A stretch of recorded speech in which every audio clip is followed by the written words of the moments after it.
Well, to discuss the latest developments in the conflict, we have with us today former Republican Senator and retired U.S. Colonel Richard Black. Thanks a lot for joining us on the program.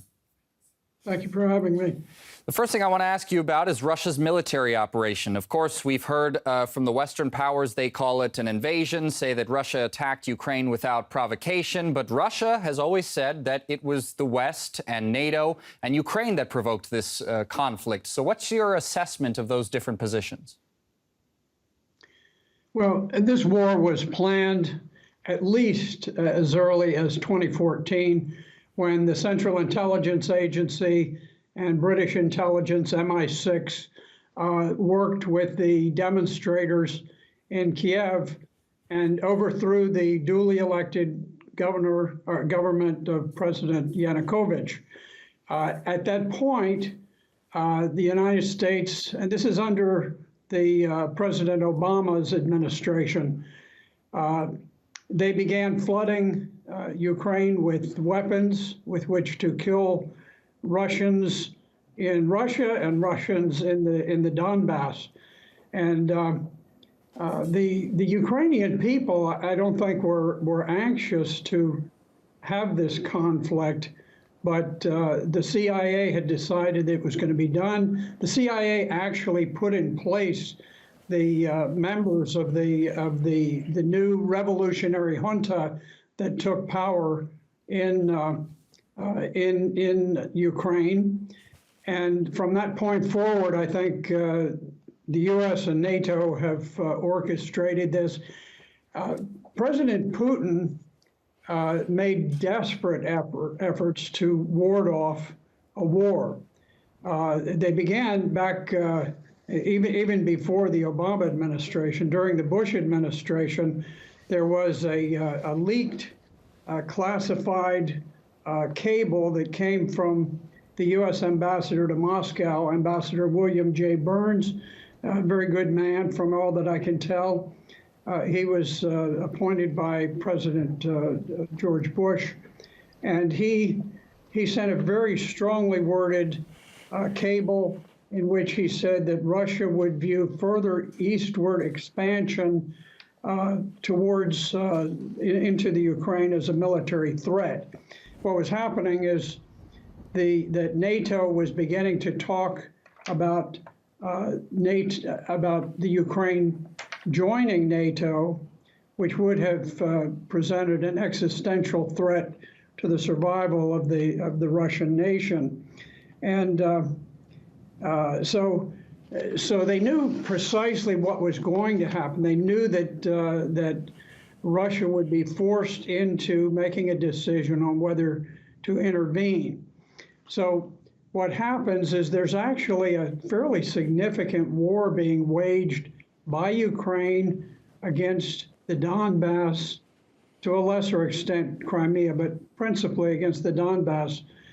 It killed about 14,000 people, mostly civilians, and finally, towards the end of last year, the Ukrainian army had massed a very major force of troops for an attack on the Donbass.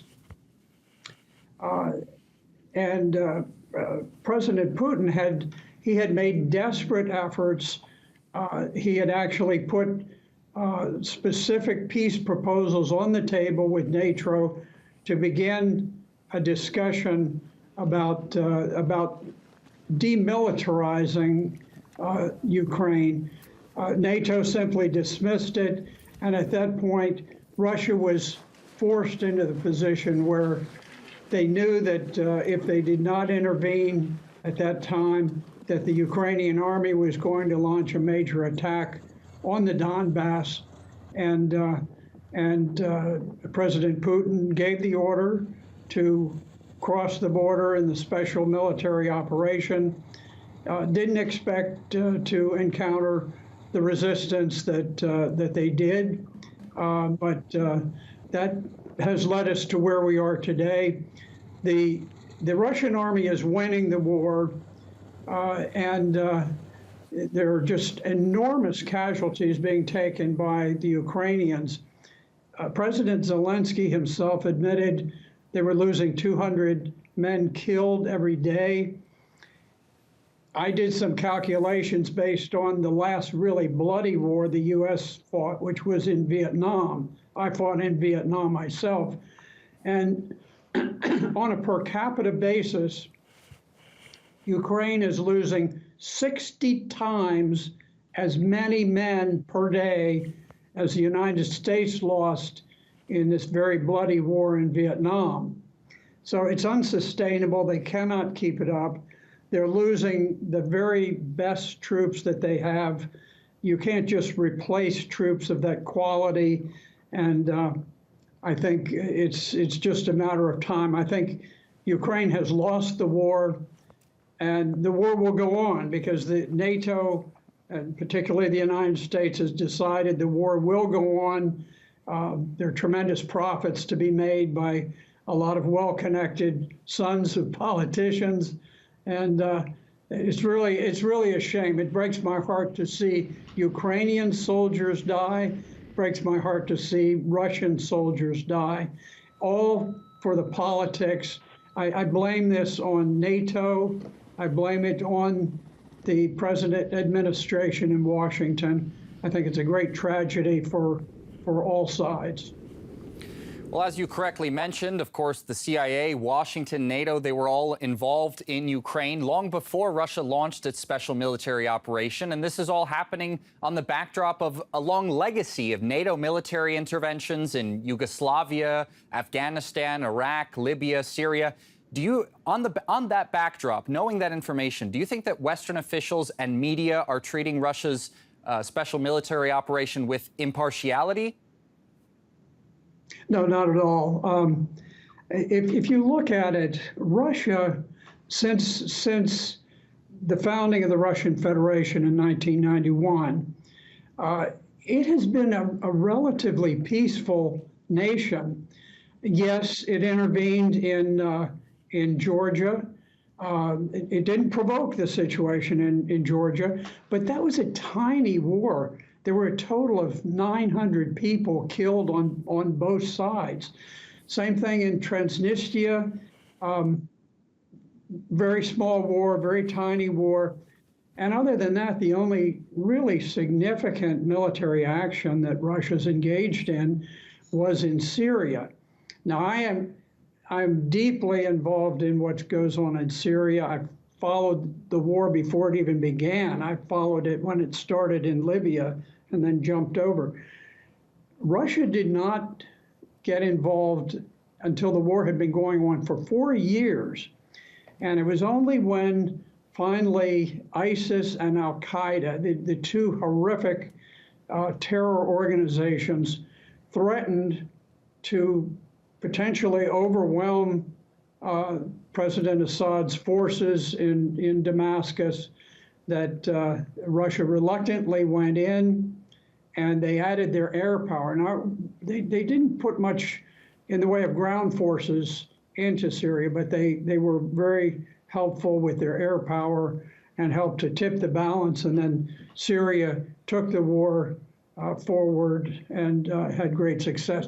But if you look at it, Russia has been a peaceful nation, and they did not want, President Putin did not want to go to war in Ukraine, and he was simply forced to the wall. He had no choice.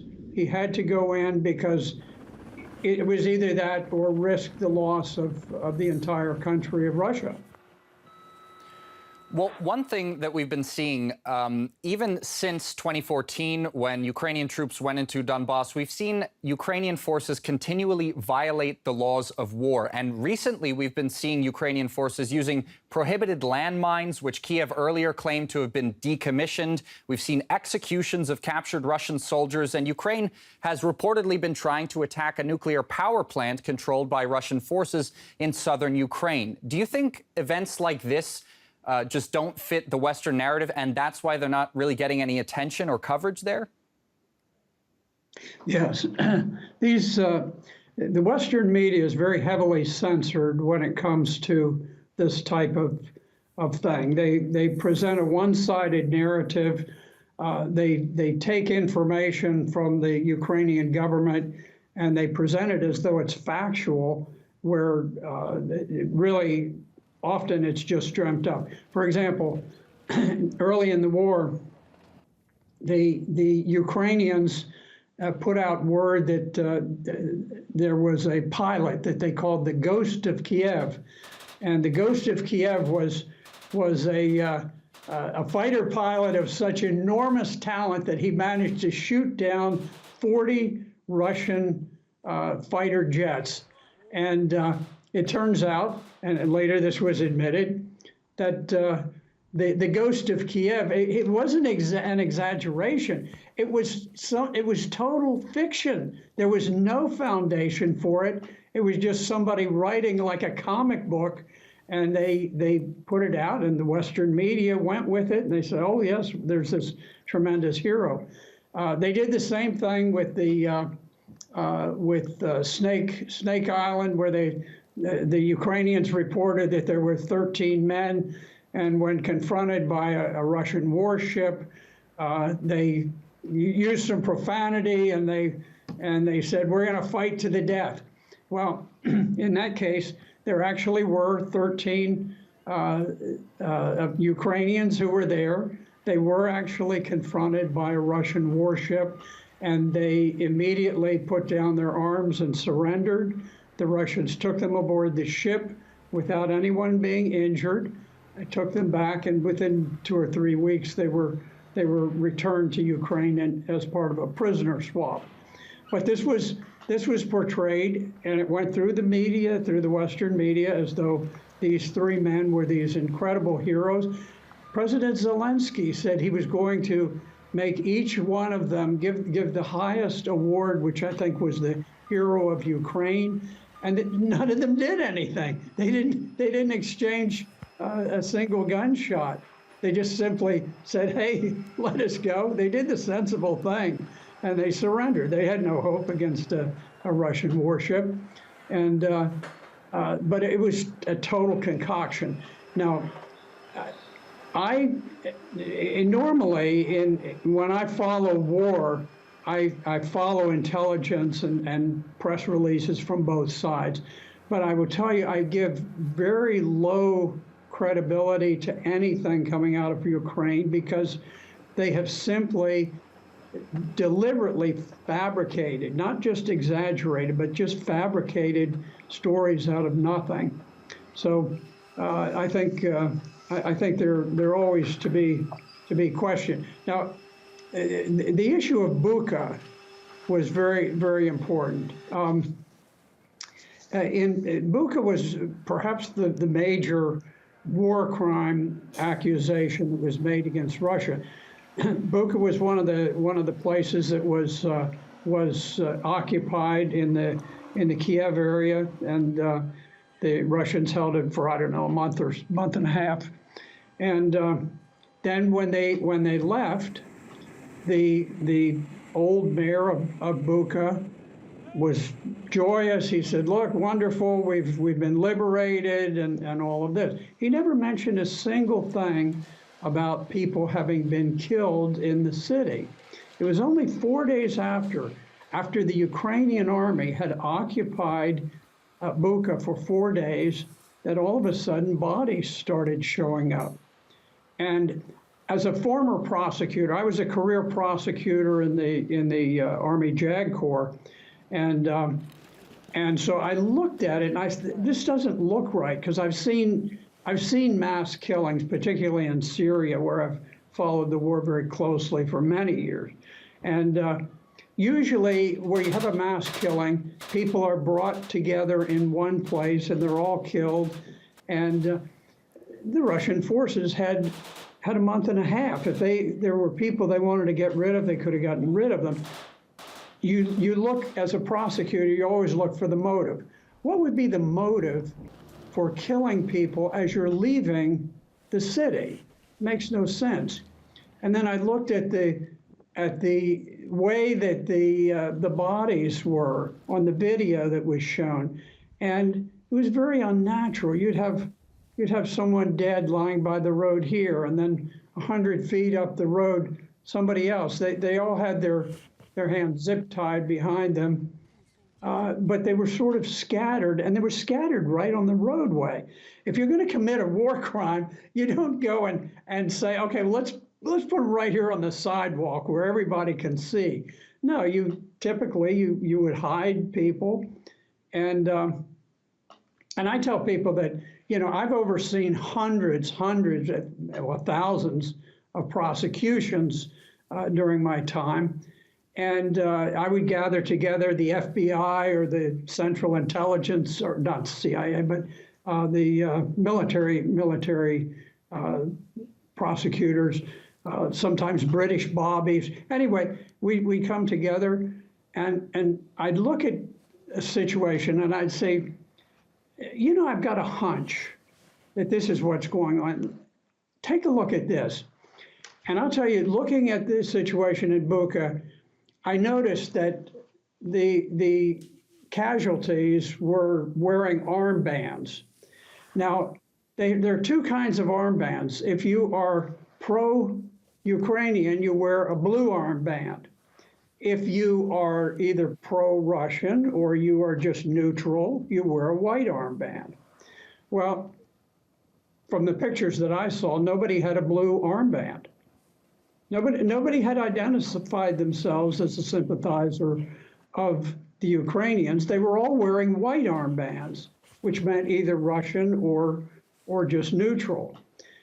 So my hunch, and I could be wrong, I don't know what happened, but I'm very suspicious that what happened is that after the Ukrainian army moved in, they identified individuals who had cooperated with the Russian army while it occupied Bucha, and that after the Russians pulled out, they identified those people, they executed them, and then they staged them along the road in order to blame the whole thing on Russia. Now, I could be wrong, this is just a theory, but to me, the motive was there for the Ukrainians to execute people who cooperated. On the other hand, there was no motive whatsoever for Russians to execute people as they're leaving the town. And to me, motive is extremely important. You have to have a reason to go out and to kill people. So we know there are situations where there have been deliberate killings by the Ukrainian army. There's one horrific video where they're bringing in prisoners of war and they're simply gunning them down. Some of them, they put plastic bags on their heads to strangle them. And of course, the men, their arms are zip tied behind their backs so they can't get the bags off their head. It's just horrific war crimes that are very clearly established. They weren't even denied by the Ukrainian government. All right, former Republican Senator and retired U.S. Colonel Richard Black, thanks a lot for joining us on the program. Your insight was fascinating. Okay, thank you very much.